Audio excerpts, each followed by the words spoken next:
High all, আমি অনেকদিন পরে আবার একটা ভিডিও দিচ্ছি। কেন জানি না, সময় হয়ে ওঠে না, করতে পারি না। তো মানে আমার স্টক থাকে, বাট আমি দিতে পারি না সময়ের অভাবে। যাই হোক, আজকে আরেকটা নতুন ভিডিও দিচ্ছি। আশা করি আপনাদের ভালো লাগবে। এইটা অনেক দিনের কি হয়, ছোট ছোট ক্লিপ রেকর্ড করে আমি রেখে দিয়েছিলাম, তো ওইগুলা দিয়ে ভাবলাম একটা দেখাই। এটা আশা করি আপনারা সবাই বুঝতে পারবেন, এটা হোটেল তাজ। আর আমরা গেছিলাম যেদিন, সেদিন কি অনেক বেশি মেঘলা ছিল, অনেক বেশি বৃষ্টি ছিল, খুব বেশি বৃষ্টি ছিল, জুলাই মাস ছিল। তো ওইখানের ক্লিপ, একটা ছোট্ট ক্লিপ দেখালাম।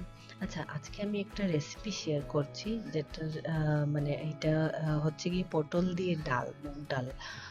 তো আপনারা, আশা করি আপনাদের ভালো লাগবে। কেননা মানে রেসিপিটা খুবই সিম্পল হলেও মানে খেতে খুব ভালো হয়। তো আমি এখানে খুব জলদি বানাচ্ছি।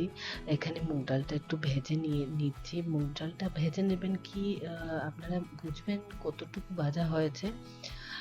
মানে যখন একটা স্মেল বেরোবে তখনই আপনারা এতটুকুই ভাজবেন, বেশি ভাজতে যাবেন না, কারণ একটা শক্ত শক্ত ভাব হয়ে গেলে ভালো লাগবে না। এখানে আমি পটলটা কেটে নিয়েছি আর দুটো আলু নিয়েছি। আপনারা মানুষ যতজন আছেন ঘরে ওই হিসাবেই আপনারা নেবেন। না না হলে যদি কম পড়ে যায়, তাই আপনারা যতটা লাগে অতটা হিসাবেই নেবেন।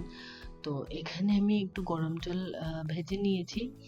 আর সাইডে আমি, এখানে একটা মিস্টেক হয়েছে, যেটা হচ্ছে কি পটল আর আলু দুটোটাই আলাদা আলাদা করে ভাজতে হবে। এখানে আমি জলদির মধ্যে দুটো একসাথে দিয়েছি, হবে হবে না না, বাট আলাদা আলাদা হলে ভালো হয়, টেস্টি হয় খেতে। তো এখানে আমি একটু হলুদ আর নুন দিয়ে ভেজে নিয়েছি। আর সাইডে আমি গরম জল বসিয়েছি মুগ ডালটা সিদ্ধ করবার জন্য। হ্যাঁ, এইটা প্রেসার কুকারে সিদ্ধ করলে হবে না, কেননা একটা আধা আধা সিদ্ধ আধা সিদ্ধ রাখতে হবে। তো এটার জন্য আপনাকে ইসেতেই করতে হবে, কড়াইতেই করতে হবে, বা ডেগে আপনি যেখানে করবেন, প্রেসার কুকারে চলবে না কড়াটা। তো এখানে করতে সময় লাগবে, একটু নুন দিলে চট জলদি হয়ে যাবে। তো আমি এখানে পরিমাণ মতো নুন দিয়ে দিয়েছি। হতে একটু সময় তো লাগবে, 15 মিনিটসের মতো লেগে যায়। কারণ কি, হ্যাঁ, আরেকটা টিপস হচ্ছে কি, সাইডে আপনারা একটু গরম জল করে রাখবেন, যাতে ডালটা মানে আপনারা আবার অ্যাড করতে পারেন ডাল। আচ্ছা, এখানে মিডিলের ক্লিপ আমি শেয়ার করতে পারি নাই, তো ওইটা আমি ফাইনাল লুকটা দেখালাম।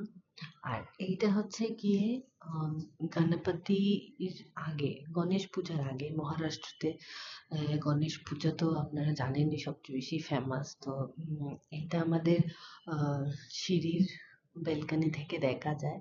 তো এই ভিউটা খুব ফেভারিট, আমি আগেও শেয়ার করেছি আপনাদের সাথে। এখানে গণপতি নিয়ে ফার্স্ট টাইম বের করেছে, তো ওরা খুব, ওদের খুব সুন্দর গণেশ পূজা হয়, আপনারা নিশ্চয়ই জানেন, দেখেছেন। আর আশা করি আপনারা আমার ভিডিওতেও যতটা মানে দেখাতে পেরেছি, এটাই আমার আপনাদের ভালো লাগবে। যতটা আমি পেরেছি এখান থেকে এতটাই আমি দেখাচ্ছি। আগে আরো ভিডিও আসবে সুন্দর সুন্দর গণেশ পূজার, কিন্তু এই ভিডিওটার ক্লিপটা গণেশ পূজার আগের। তো আশা করি আপনারা আমার ভুল মার্জনা করবেন, কেননা আমি টাইমই পাচ্ছিলাম না যে কোন সময় আমি দেব, কোন সময় আমি ভিডিও শেয়ার করব, কোন সময় এডিট করা সত্ত্বেও আমি দিতে পারছিলাম না। আর ভয়েস ওভার দেওয়ার জ্বালাটা না, মানে অনেক যন্ত্রণা হয়ে যায়। কেননা একটা মানে সাইলেন্ট একটা অ্যাটমসফিয়ার লাগে। তো ওইটার জন্যই বাস। আর এখানে দেখুন ওরা কি সুন্দর করে গণেশ ঠাকুরকে আনছে, এত সুন্দর সুন্দর। এই যে এই বোম বোম নাকি জানি না, ওইটা খুব সুন্দর সুন্দর করে আনছিল। আর তো ঢোল এখানে না ওরা হান্ডি ফোড়ে, ওইটা জন্মাষ্টমীর আগে ছিল, 2-3 দিন পরেই জন্মাষ্টমী ছিল, তো ওরা হান্ডি ফোড় করে, হান্ডি ফোড়ের এই পিরামিডটা বানাচ্ছিল।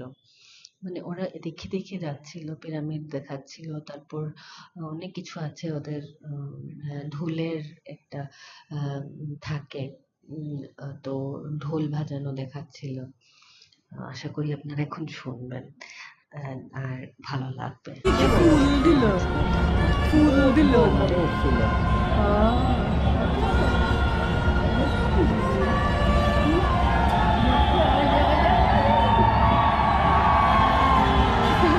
বুঝলাম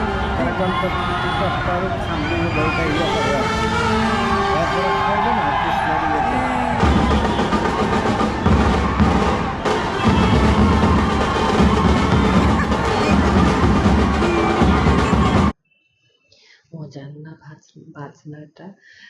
আর গণপতির সময় মানে গণেশ পূজার সময় যদি আপনারা ঢোলের আওয়াজটা শুনতেন, আমরা মানে একদিন রাতবেলা এমন হয়েছে, সন্ধ্যাবেলা মানে সন্ধ্যা কি বলবো, মানে 9টা 9:30 বাজে, তখন এত সুন্দর করে বাজাচ্ছিল, আমরা মানে নিচে যেতে বাধ্য হই, এত সুন্দর করে বাজাচ্ছিল। আর এত বড় বড় ঢোল থাকে ওদের, মানে ওদের টিম থাকে, ওরা অনেক আগে থেকে প্র্যাকটিস করে। মুম্বাইতে এরকম কিছুই হয় না যে ওরা মানে প্র্যাকটিস না করে এসে গেছে, বা ওরা প্রিপারেশন না নিয়ে এসে গেছে, এরকম হয়ই না আর হবেও না। মুম্বাই এর একটা কথাই আলাদা। তো তার জন্য মানে ওরা মানে বুঝতেই পারবেন শুনলে যে ওরা পুরো পুরো প্রিপেয়ার্ড। তো ওরা মানে পুরো প্রিপারেশন নিয়ে এসেছে, ওদের খুব সিস্টেমেটিক, মানে সিস্টেমটা ওদের সবকিছু প্ল্যান্ড। তো কোনো মানে আমার চোখে তো কোনো প্রবলেম দেখতে পাইনি। তো মানে ওদের বাজনাগুলো যে গণপতি নিয়ে যাচ্ছে বা আনছে, মানে খুবই মানে একদম কি বলবো, একদম জশ্ন থাকে আর কি, খুব বেশি এনজয় করে।